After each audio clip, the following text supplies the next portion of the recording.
Hello friends, welcome to SSC coaching centre. दोस्तों, आज मैं आपके लिए बहुत ही इंपॉर्टेंट क्वेश्चन लेकर के आया हूं। पूरा वीडियो जरूर देखिएगा। चलिए स्टार्ट करते हैं। पहला सवाल है, दो संख्याओं का HCF 11 तथा LCM 693 है। यदि एक संख्या 77 है तो दूसरी संख्या क्या होगी। इसके लिए एक फॉर्मूला होता है, पहली संख्या गुने दूसरी संख्या बराबर LCM गुने HCF। ये फॉर्मूला मैंने आपको पहले बहुत बार बताया है और हर बार बताता हूं क्योंकि ये फॉर्मूला बहुत इंपॉर्टेंट है। ठीक है, चलो पहली संख्या उसने क्या बोला है, उसने बोला है एक संख्या 77 है, मतलब पहली संख्या आपकी 77 है। दूसरी संख्या नहीं पता, दूसरी संख्या आपको निकालनी है।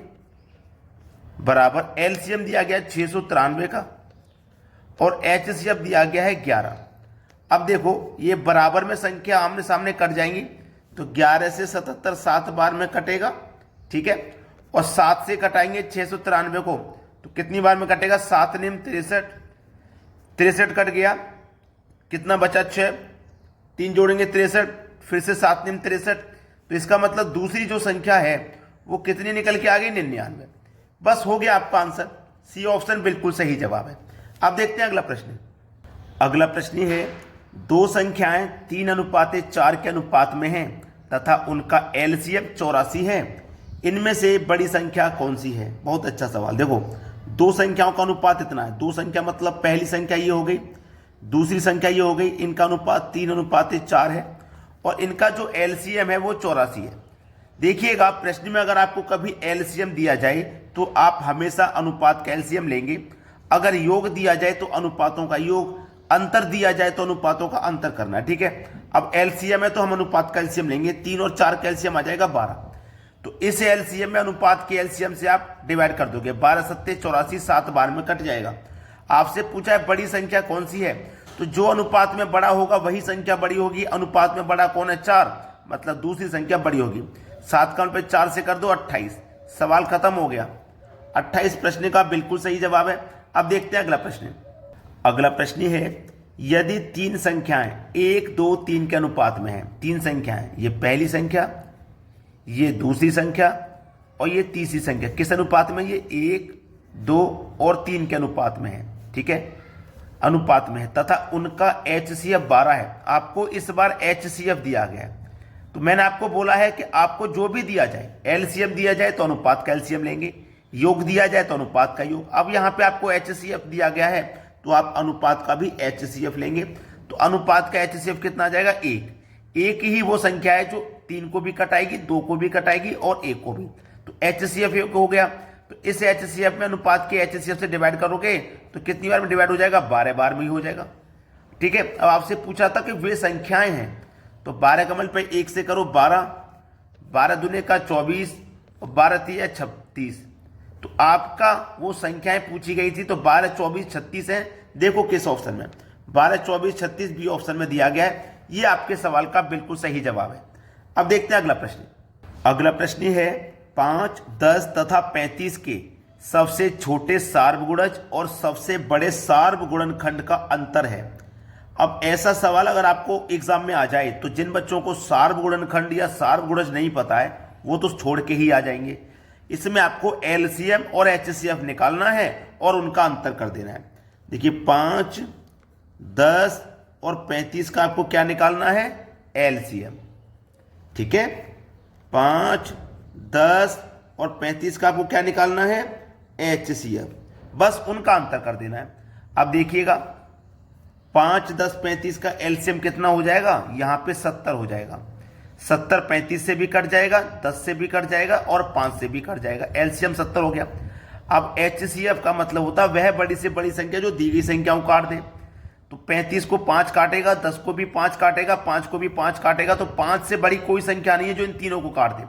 तो 5 सबसे बड़ी संख्या है जो इन तीनों को कटाएगी। तो HCF 5 हो गया।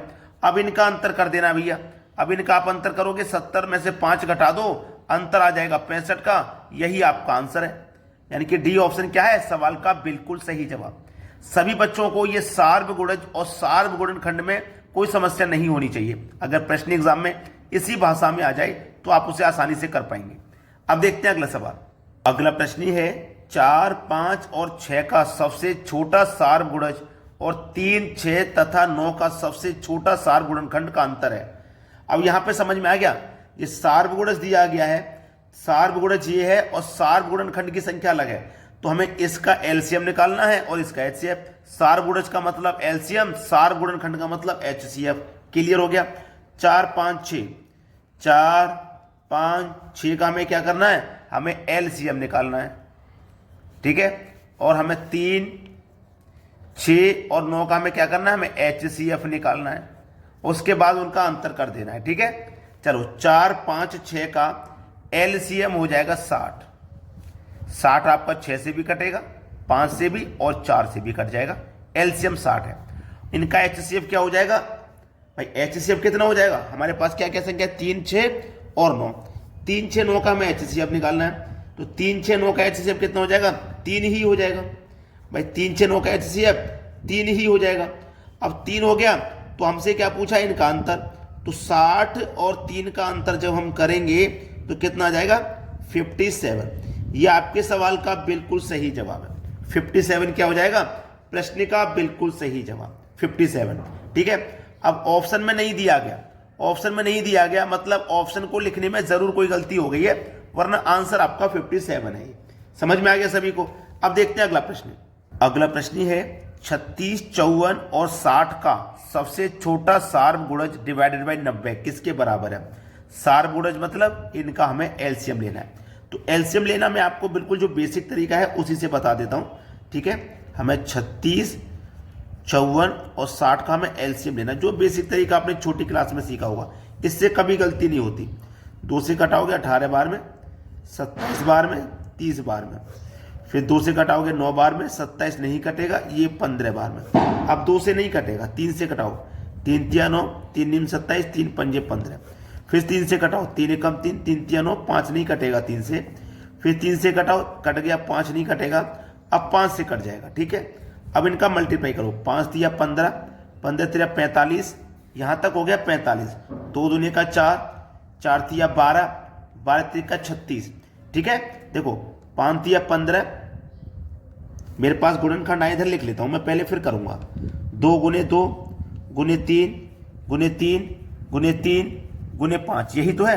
2 2 बार है, 3 बार 3 है, 1 5। अब करते हैं 2 दूनी का 4, 4 तिया 12, 12 तिया 36, यहां तक हो गया 36 और 5 तिया 15, यानी कि 36 गुने 15 कर देना है, ठीक है। 15 छिक्के 90 का 0 हासिल लगे 9, 15 45 में 9 जोड़ेंगे 54, यानी कि हमारे पास जो एलसीएम है वो आ गया 540 और डिवाइडेड बाय उसने 9 बोला है 90, तो 0 से 0 कट गया, 9 छिक्के 54, 6 बार में कट गया, आंसर 6 हो जाएगा। डी ऑप्शन बिल्कुल सही जवाब हो जाएगा। अब देखते हैं अगला सवाल। अगला प्रश्न है, दो संख्याओं का एचसीएफ 35 और उनका एलसीएम 525 है। यदि उनमें एक संख्या 175 है तो दूसरी संख्या ज्ञात करो। सबसे पहले मैंने बिल्कुल आपको ऐसा ही सवाल बताया था, इसका फॉर्मूला भी बताया था, तो आपको ये प्रश्न में होमवर्क के लिए देता, आप सभी बच्चे इसका आंसर मुझे करके बताएंगे क्या होगा। मैंने आपको फॉर्मूला बताया, करने का तरीका भी बताया, सबसे पहला क्वेश्चन बिल्कुल इसी फॉर्मूले पे था।